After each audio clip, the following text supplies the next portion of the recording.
Welcome back, you filthy exiles, and I gotta say, it's good to make a bloody Path of Exile video again. So, I went through the patch notes. I will say this, there's no real nerfs in here. Like, this is probably one of the best sets of patch notes I've seen in a very long time. Just sort of looking at things and where they've sort of changed things, it's more or less changing the early game to make it more accessible, and we'll talk through that briefly. But like, looking at the skills, the only skill that's been sort of nerfed, and I say sort of, because all it does is affect the end game, affect the early game, is Spark. That's it. And Explosive Trap, slight teeny little nerf. Nothing, and again, all they've done is just rescaled the early game, but when we talk through what they've changed in the bloody end game, it's unbelievable. So obviously we know, just sort of rolling through this, we know what the new Challenge League is. Pretty much, it's going to be open season with the builds that we're going to be able to do. I'm actually looking at Blazing Salvo Juggernaut right now, because it's now viable to do that. With the skill tree being added into... So, for anyone who hasn't watched the Crucible update, and there'll be a link down below, basically, all items can be crafted to have their own individual item. All weapons or offhands, not including quivers, can be crafted to have a skill tree. And then of that skill tree, that can be used to buff up your skills, go figure. So what this basically means is you can have things like wands that will buff up, your Blazing Salvo, for example, or anything like that. And it takes the form of if we go to the Crucible sort of news thing, what that looks like is this. So basically, you can have a wand and you can have minions have this, X have this. It affects your character and it's completely craftable and it's built into the weapon now. So allocates Master Fletcher, like you can get skill buffs from your weapons. Socketed gems on a 6-link, for example, socketed gems are supported by level 10 lesser multiple projectiles. Where I'm interested in this is number one, playing spellcaster like heavy tanks means that you can have a wand and you can super juice, damage, whether it be like spell damage or whatever like that, or crit or whatever. There's potential for that to be in the tree. Now, the other thing you can see here is this is quite a significant buff to players who play minions. So potentially this, I'm not saying this is a solution for minions, but this is definitely a buff for anyone who plays minions. Now, the other plus is you could have a wand and then a shield, for example, and then have offhand defensiveness. And already Jug Advocate here, this is incredibly powerful. This is like, here's some power to add to your power sort of level of power. This is unbelievably powerful. And off what we could hear this morning in the announcement of the league, as well as the Q&A, is they basically made it so that like the higher tier skilled, like the crazy ass skills that you'll get, like that's pretty cool. Like there's chances to get divine, vendor recipes or to just straight up sell the item for a divine. Built into the tree. But what this basically means is it gives you access to potentially really like build defining skills, and so you could forge weapons that your entire build could be based around, as opposed to like playing around the skill gem. You could manipulate the skill gem and or the setup to really cater for example, spellcasters on the Juggernaut. Now to the level of the power that comes out of this, I'm not entirely sure. I don't know what the spell-specific modifiers will be that are going to be able to be accessed on wands. There's a lot of questions that we probably have about this, and we won't know until it comes out and start actually playing the new league to find out. Anyway, talking through the patch notes. So, we know what Crucible is. Basically, it's like a new forging mode with the Titans of whatchamacallit. Anyway, it's lore. Some lore master will pick up on this. So basically, it gives you access to this kick-ass weapon system, which honestly, now it's in the game, there's no way they can take that from us, because there's way too much power to take away from us. But this is like the most power creep set of patch notes I've ever read, or read in a very long time. So, new content and features. They've added new support gems. So, you've now got, what is it? Dexterity, Snipe, which you get early on now, similar to when you used to get Onslaught. This replaces Onslaught. Mana Forged Arrows seems to be causing them to trigger when you've spent yada yada yada. Not too sure how this works yet. We'll see how this works. Prismatic Burst attacks supports attacks. So basically, when you hit, it triggers a Prismatic Burst. That is just like a explosion of a random element, which is dictated by the level of your attributes. So the highest attribute you have. So i.e., red attribute being strength will be fire, green will be cold, and blue will be lightning. Give or take. Momentum is replacing out Onslaught. From what I could read through here. Yeah,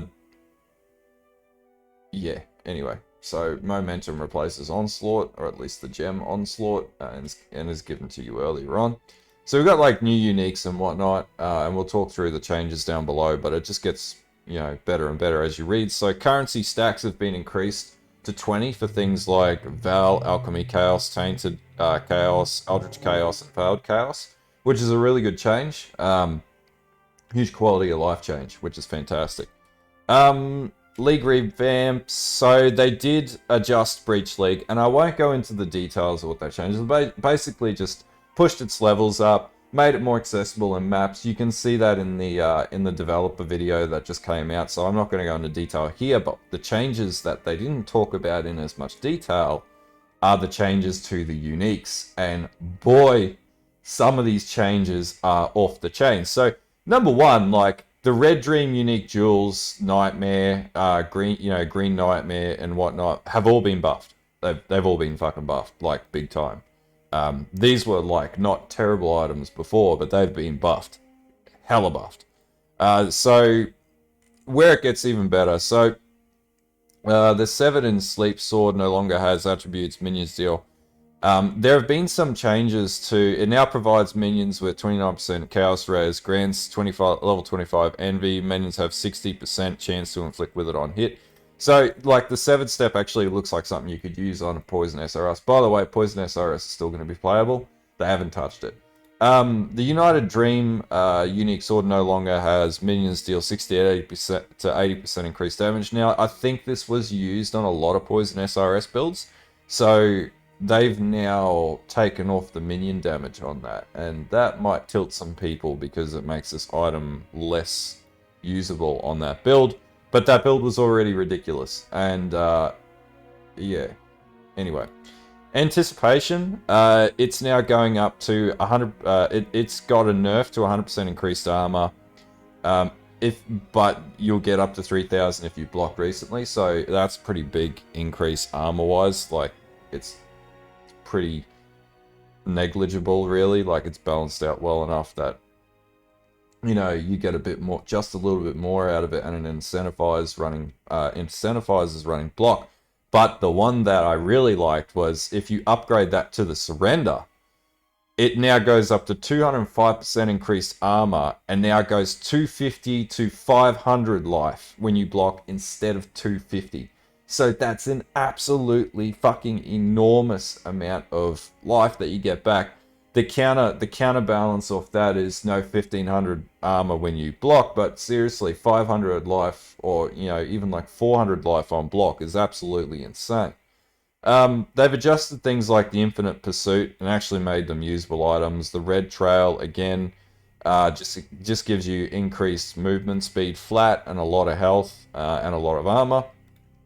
They've rescaled the Unitol's unique axes and embraces. So it'd be worth seeing what these now look like as a functional item. Potentially we can actually use them again. Zoph's bow. I never really was very interested in the Zoph's bow, but it also now has projectiles pierce all burning enemies, and the arrows deal 30 to 55 damage for each time you've pierced. So if you stack pierces, i.e. with like the new Val, one of the new Val arrow skills or whatnot, then potentially that could be cool. The Formless Flame and Formless Inferno are now sort of minion helms. In particular, the Formless Inferno, which now gives you socketed skills as supported by level 30 Infernal Legion.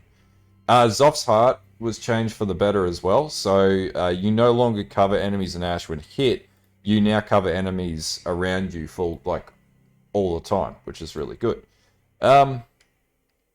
Rolling through, basically there's a lot of changes here. Voice of Storms, Escher's Mirror. Yeah, so you can now spread shocks to enemies within a radius of 12. Choir of Storms no longer has 50% increased lightning damage and now triggers level 30 lightning bolt when you deal a critical strike. Don't know if that's good or bad. Anyway, so Abyss also got a full overhaul as well, so it's actually a playable function. You've got pretty much every abyssal depth will now lead you to a lich, and anyone who knows anything about Abyss that means you can farm, potentially a Manamoo's like it's going out of fashion, potentially. But the depths are now a little rarer. And they were already pretty easy to get before if you leveled up all the Abyss nodes in the tree. So this is actually sort of just renewed the mechanics, so it's more sort of current day, because before I played it last league, it was horrible. It wasn't good. It didn't really age well. It didn't really scale well. And now it's actually playable, and you can get a shit ton of XP from playing Abyss as well, and it can be really good to generate currency.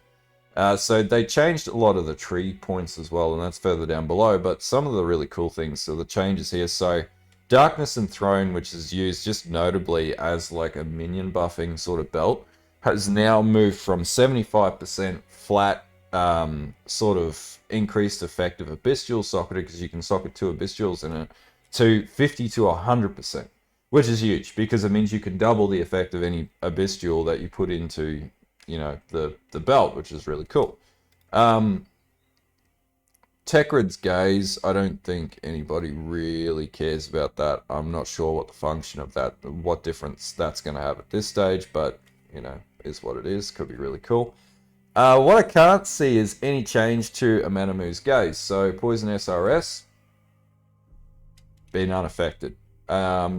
It's really funny here, Tombfist has gone back to what it used to be. Like, what Tombfist used to be was 5 to 10% attack and 4 to 6% maximum life, and they've now just taken away the life and put on the attack, and also have it roll out of a pool of 6 random modifiers as well.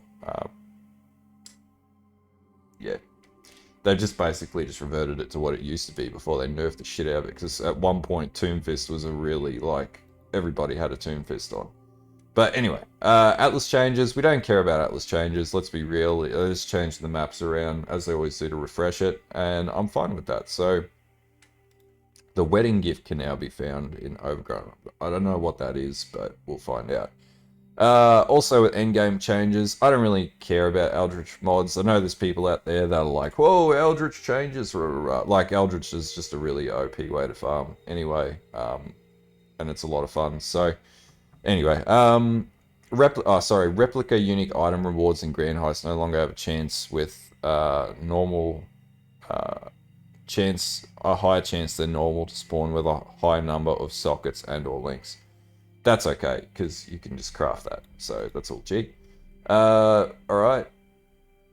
So, skill tree passives. This is where it starts to get really interesting. So, one of the big changes that GGG or Chris was talking about in the video, as well as in the Q&A, they've changed a number of the mastery points. So those are the points that you click on in like the cluster areas of the tree. So like, just to bring it into scope here. So these things here, for anyone who doesn't know, that's a mastery point. So what they've done is actually added in a whole heap of new really good ones. So, you know, you've got accuracy masteries, right? Gain accuracy equal to your intelligence. So if you stack intelligence and you're playing like a wand caster or something like that, that throws physical skills or whatnot, then or if you're playing a melee skill that stacks intelligence, for example, you could actually have gain accuracy equal to your intelligence, which was actually a craft that I think you could get for necklaces or helmets, because you could do it with strength as well. Minion accuracy is equal to your accuracy, which sort of seems like a really good change for minions. 50% accuracy at close range, like that could be good for melee, but there's no real melee buffs in here anyway. Like there are melee buffs, but they're not significant. So armor masteries, so the ones that stick out to me, 1 armor per 2 strength. So if you're strength stacking, you could do like severe levels armor stacking with that. 1% increased max res if equipped with armor helmet, body armor, gloves. So this is how you could really get to max cap. Because if you play like any jug character, you could put this and get +1 to everything, and this just gets you closer. So RF will benefit from this, basically. 20% armor if you per second you've been stationary, up to a maximum of 100%. That again, really OP if you've got a low mobility character. And 100% increased armor from equipped boots and gloves. Again, if you've got boots or gloves that are like 400 to 800 armor, whatever that might be, this is really powerful. So armor and energy shield mastery. So the same thing here. 2% chance per 5% missing energy shield to defend with 100%. That I never liked that stat. I don't think that's very good. But recover 5% of energy shield over 1 second when you take physical damage from an enemy hit. That's really good. That's actually really good, especially for like occultist vortex builds and things like that run low life or armor or skin of the lords. That's really good. 10% armor also applies to chaos damage taken from hits. Again, that's actually really powerful. And that's similar to the unbreakable node on the Juggernaut. And basically allows for your armor to mitigate chaos damage. And to be honest with you, I'll probably be playing that on the Jug that I roll out. So we've got also 100% increased armor and energy shield from equipped boots and rah. So that's pretty no-brainer. 10% of physical damage taken from hits taken is taken as chaos damage.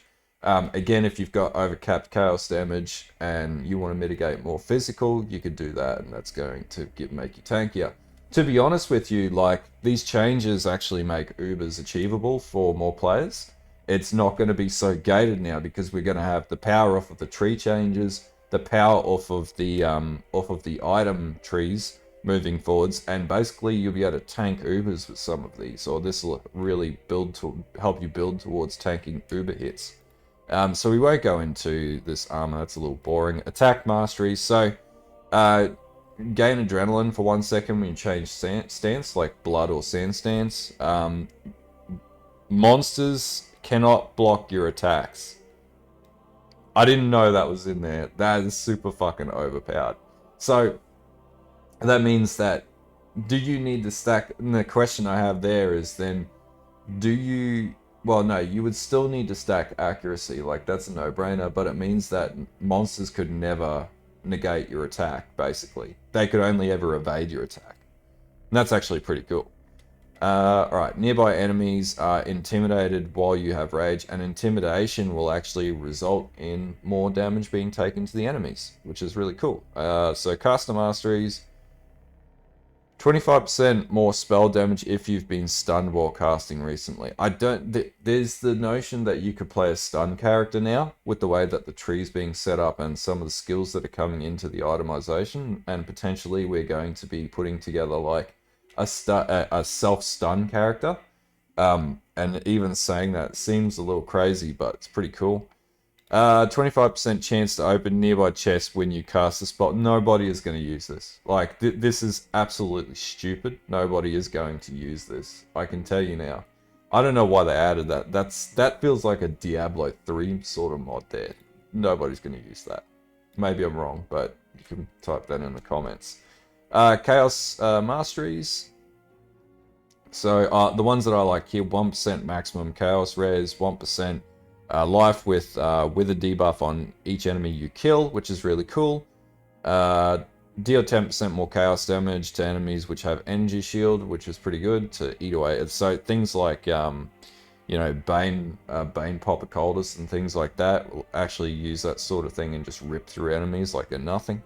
Though, if you're dealing chaos damage to enemies with energy shield, it already eats below the energy shield anyway, because it bypasses energy shield. So I don't know how that works. Anyway, claw masteries. I don't play claw characters, so this never affects me, but sort of increased leech support, increased stealth if you're hit with a claw recently. I don't know, stealth would be probably more evasion or dodge. Increased attack speed from dual wielding is doubled. That's actually really powerful. Like anyone playing like lightning strike or anything like that with claws would be using that. Gain 25 life per hit with main hand claw and 25. So again, that's really powerful. And that's just taken straight off an implicit off a claw item. So that's actually pretty cool. Cold masteries, 10% to inflict cold exposure. That's actually pretty good. 1% max cold res. Chills from your hits always reduce action speed to at least a... That's actually a meaningful change because that can be the difference between getting wailed by an enemy or not. Dagger masteries, one change there. 50% increased projectile speed while wielding a dagger. Elemental masteries, critical strikes against you do not inherently inflict elemental ailments. That's interesting. Hits have 25% chance to treat enemy monster resistance values as inverted. So that's... don't know how that works yet. That's really interesting. Okay, energy shield mastery. So 10% less physical damage taken while at full energy shield. That's no-brainer. That's really good. This is really cool, and this is going to be really good for like mana guardians, mana bond guardians. So 30% of chaos damage taken does not bypass energy shield. That's actually a monolithic change and means that you could run chaos characters, energy shield characters with a lot more security, and also potentially adjust for with gearing to 100%, because there's definitely items that do that. There's that belt that drops from Cyrus that they added in a couple of leagues ago that does exactly that, I'm pretty sure.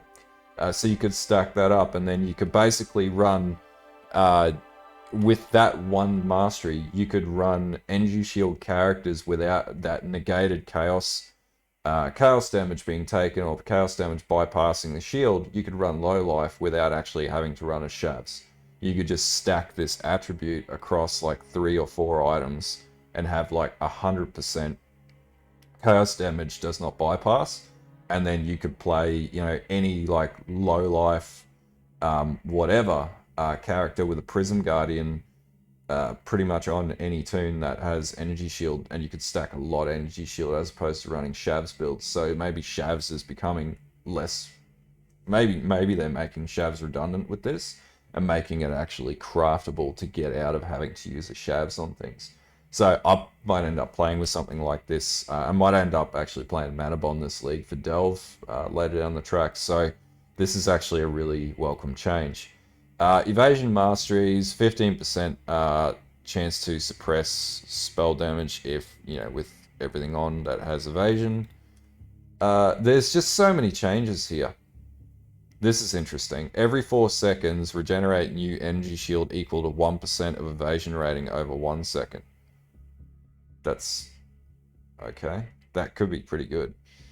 Oh, fire masteries. Here we fucking go. Burning enemies you kill have a 3% chance to explode, dealing 1/10 of their max. So they're adding an explodey attribute to fire masteries.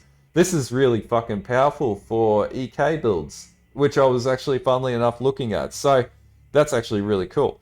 Regenerate 1 life per second for each 1% of uncapped fire res. That again, that would be really powerful on the chieftain. Flask masteries, gain flask charge on critical strike. It's actually pretty good. Recover 4% life when you use a flask. Again, really good. Enemies that you kill that are affected by elemental ailments grant 100% increased flask charges. So you could generate flask charges and keep your flask uptime going. Even though they nerfed the flask, the number of flask charges you can generate on certain things, like on hit, this could actually supplement that. Fortify nodes have been fully reworked as well. I'll let you guys read that. Impale as well, though. Impale, let's be real, no one's playing melee to be able to play Impale. Leech masteries have been adjusted for those that play Leech. Lightning masteries, Increased critical strike chance against enemies with lightning exposure. That's actually pretty good if you're playing a lightning character like Lightning Conduit or Crack Lance. And lightning damage to enemies hitting you while you're shocked is unlucky. That would work well if you're running the Doriani's armor, potentially, where you no longer have lightning resistances. It's because you're negative res stacking, so you have to stack armor to mitigate lightning. So that would actually be pretty good for dealing with that. Biggie one here, which is really standing out to me, 10% more life if you have at least 6 life masteries allocated, and 15% increased life if there are no modifiers on equipped body armor. So anyone running Brass Dome gets a straight up 15% increased life, maximum life increase. So for those of us who play Brass Dome, 2 thumbs up. You can now adjust for triggers for low life and full life, and that could potentially have some build defining elements to it. I really am not losing sleep over that, but could be cool. Link masteries, never play these. This is only good for group play, so if you play in groups, you can suss that out. Mana masteries regenerate 5 mana per second. That's actually really good early on. But 12% increased mana reservation efficiency of skills is where that's at. So mana mastery, if it was accessible in the tree, would be like this down, arcane capacitor down here, which means that we'll have access to... Oh, maybe not. Yeah, that's because that's replacing out those. So we would have access to 12% increased mana reservation for 4 nodes, which could mean that we could stack a lot more auras in certain builds that we couldn't do before. So that's actually a really good change. I like that. Mind masteries, nothing really here. Mines are OP anyway. Marked enemies, so marked masteries. Marked enemies cannot regenerate life. Cannot deal critical strikes. This could be really good for casters or evasion characters. Physical masteries. 10% more maximum phys damage. Hits have 40% chance to ignore enemy physical damage reduction. And increased bleed per impale on enemy. So impale stacking seems like it might be a possibility. Poison masteries. Yeah, poison enemies cannot deal critical strikes. That's okay. Withered effect.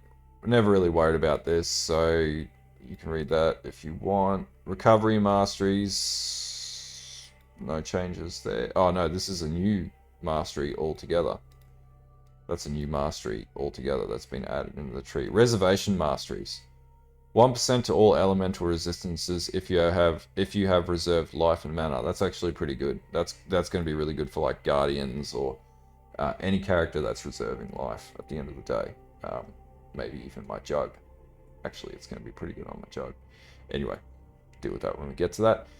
Spell suppression masteries. So new inflict fire, cold, and lightning exposure on enemies when you suppress their spell damage. That could be bad or not bad. I'm not too sure. Suppress spell damage cannot inflict elemental ailments on you. That's actually pretty powerful if you've got 100% spell suppress. You have phasing if you suppress damage recently. Again, like the character that I was looking at, that I'm gonna have a leveling guide come out for, it benefits from all of this, which is crazy. Stun masteries. This is where it gets really interesting. So basically, it's pulling in all stun points. Now, there's an argument. This here, gain adrenaline when stun for 2 seconds per. So on the jug, you've got unstoppable, right? Which gives you stun immunity. So arguably, you could create a scenario where you can be stunned, and I know there are items in the game that increase your chance to be stunned. So you could run a self-stun build, but because the ascendancy on the jug completely mitigates stun, you could have adrenaline. And the build that I'm thinking that would work with this would be Bone Shatter. So, that could be a thing. Two-handed masteries, nothing really. Ruthless hits intimidate enemies for 4 seconds. Warcry masteries, a few changes here. Alright. So, we won't go into passive skill tree cluster changes. They're just basically what we just talked through are the changes that they've mentioned anyway. Stun avoidance clusters. This yeah, this will be interesting to see how that works. So ascendancy changes for anyone who hasn't sort of seen the updates. The Saboteur has been completely reworked, and one of the things that I think we can see it in the in here. So the rework on, where are you? Where'd you go? Master of Old Manner. All right.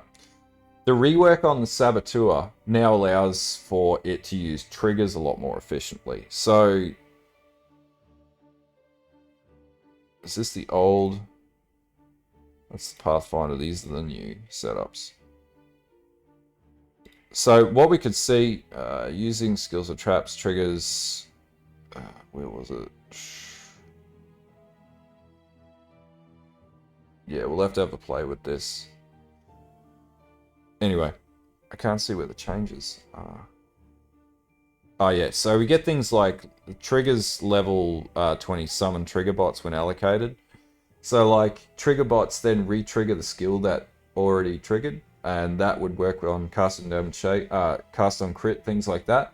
And the gameplay that we can see on this is, you know, then that echoes the cast on crit. So for example, more of Cosby's Malice builds that use Ice Nova. This will apply. Maybe Arc as well. Cast on crit Arc.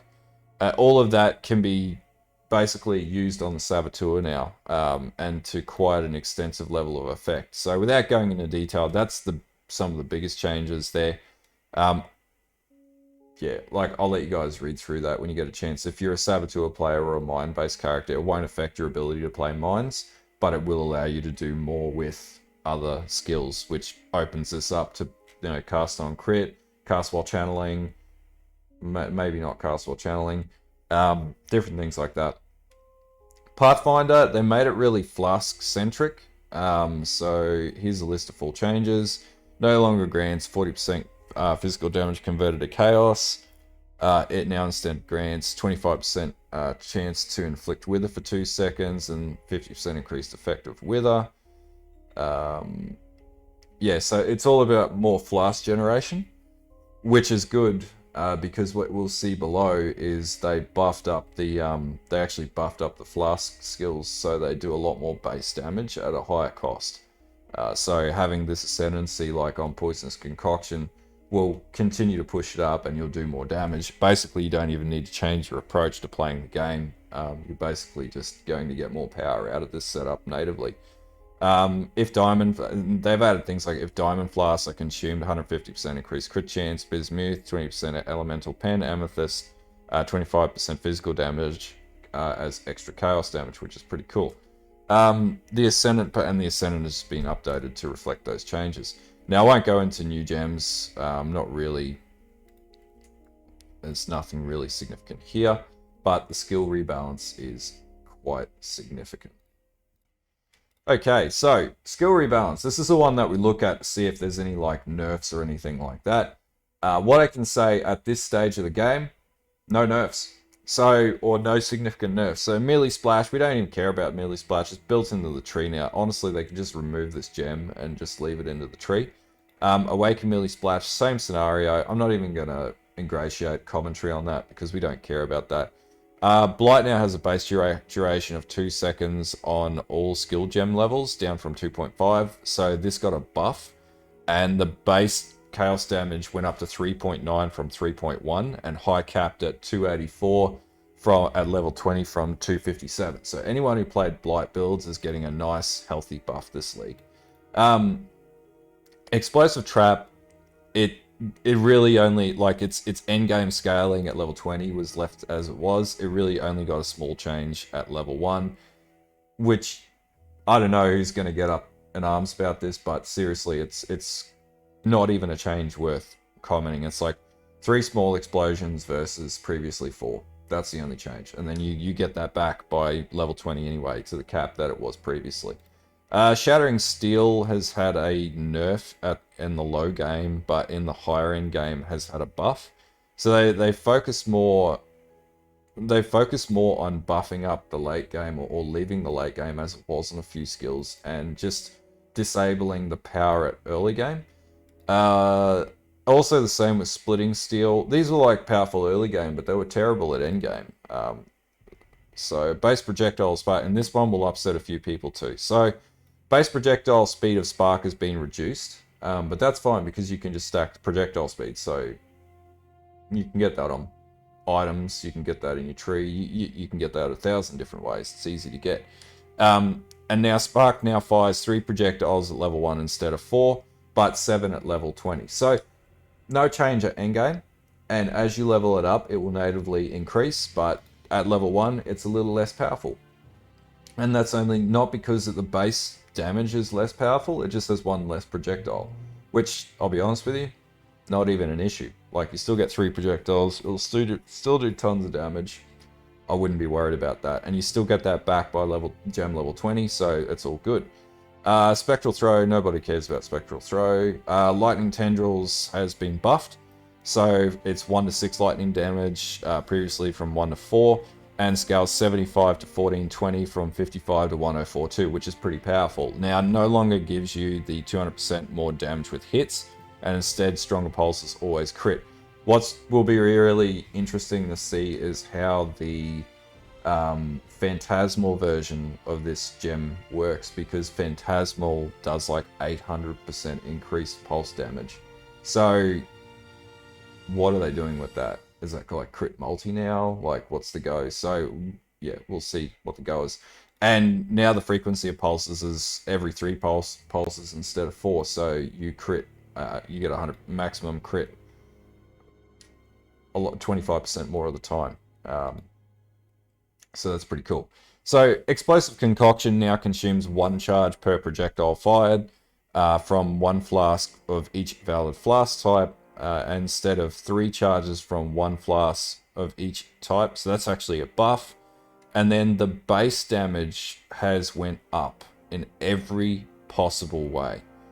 So up to 87, 903 from 690. So Explosive Concoction is probably now significantly more playable, and with the Pathfinder changes, I wouldn't be surprised if we see a lot of people play Explosive Concoction. I actually wouldn't mind testing this over the next week, to be honest with you, because this is actually going to be good. Now, you won't get the advantage of the item because you don't run a main hand weapon when you play Explosive Concoction, but I don't think that's going to be a concern because you can still run the shield and the helm that you can get. That allows for those trees, and there's other uniques they've sort of hinted that have that. So anyway, we'll see what happens. But this has been buffed. Poisonous Concoction, same scenario with the charge usage, and now added chaos damage equal to 3% of flasks. Recovery amount if charges were consumed from flask level 1 is unchanged, and it actually got a endgame buff to 11% from 9% at level 20. So just straight up Poisonous Concoction's been buffed. So there's no real nerfs in here. And as we can see, so far, there's no change to SRS, there's no change to Poison, there's no change to anything. So I gotta say, this is one of the best skill balance sets of patch notes ever. Some people will be like, this isn't enough changes. Those people are idiots, because they've just added in the biggest power spike that we've ever seen, well, that we've seen in a very long time to the game, in the form of the new Crucible crafting system with, you know, skill trees built into weapons. This is really good, and it means the state of the game is in a really good state, and we are being given power to have fun. And to be honest with you, this will allow us to play Ubers and a shitload of new different combinations and bring back things like Explosive Concoction and all that sort of stuff. So they did make faster attacks accessible at level 8 now, as opposed to 18 in Act 2, which means that you can get faster attacks earlier, which is really good. That's really all this is talking about. Assassin's Mark is now available at level 16 instead of 24, and the same with the other marks. So they're just pushing down the access to those gems, so they're not gated to Act 3 now. Scepters, I really don't care about Scepters. We don't, nobody cares about this. Wand and Vendor recipes, again, same thing here. Nobody cares about this. Nobody cares about this. Arcane Surge. Let's be honest, again, nobody really cares about Arcane Surge. Miscellaneous player balances. Alright, stunning enemies has become too trivial. Here we go. Molten Shell currently outperforms other guard skills without much investment. We've reduced the amount of buff Molten Shell provided by, or buff that you got from Molten Shell. So Molten Shell now has buff can take damage to equal to 10% of your armor, up to a maximum of 5,000 at all gem levels instead of 10,000. I can live with that. It's like key stat. Molten Shell is up to 10,000 instead of 30,000. Look, that's fine. Molten Shell has been OP for a long time. I can live with that. And honestly, it's still going to be powerful because we've been buffed up with the potential for shield crafts now anyway. So, potentially we can get that damage reduction back through our shields or whatever we're going to run. These are just like basic changes. There's nothing here about Veil Strike skills can no longer be supported by Ancestral Call. I don't think anyone's really losing sleep over that. Phantasmal Decoy Totem Explode on Death can now be affected by player stats, such as modifiers. So that actually looks pretty cool. So we could do Explode Totems or Suicide Totems. Totems spawned by players are now killed upon player death. Oh, so you can't cheese totems to kill things while you're out of the... Okay, well that fucks up my VF build. Alright, Withering Step is now able to be supported by Spell Totem. What I can't see in here is Chain Hook can now be supported by Earthbreaker Totem. And that's really disappointing. That's basically the only thing I want in the game. Alright, nothing here that's worth talking about. Again, nothing here that's worth it. Ruthless, nobody plays Ruthless. Correct, League Mods, nobody cares about that. Item filter changes and standard bug fixes. So, overall, the take home here is really good set of patch notes. A lot of really good changes coming to the game with the new mechanic for the League. And no nerfs to or changes to Delve, which is fine because I simply play Delve characters anyway. So moral of the story, it's going to be another really good league, if not one of the best leagues that we've had with the new Crucible mechanic, and now being able to craft crazy ass skill tree systems into our shields and you know, one-hand weapons or two-handed weapons. So I anticipate it's just going to be an absolute fucking insane power fest for this league. But anyway, if you like this video, like it, sub, drop me a like, check out the Twitch. Hopefully I've went through in enough detail in a 40-minute video of deep diving patch notes. There'll be a League Starter video coming out today for EK Knives. I'll be working on that next. And there'll also be probably the Standard League curation by later tonight, once I've had a chance to work through everything. Anyway, until next time, have a good one, and bye.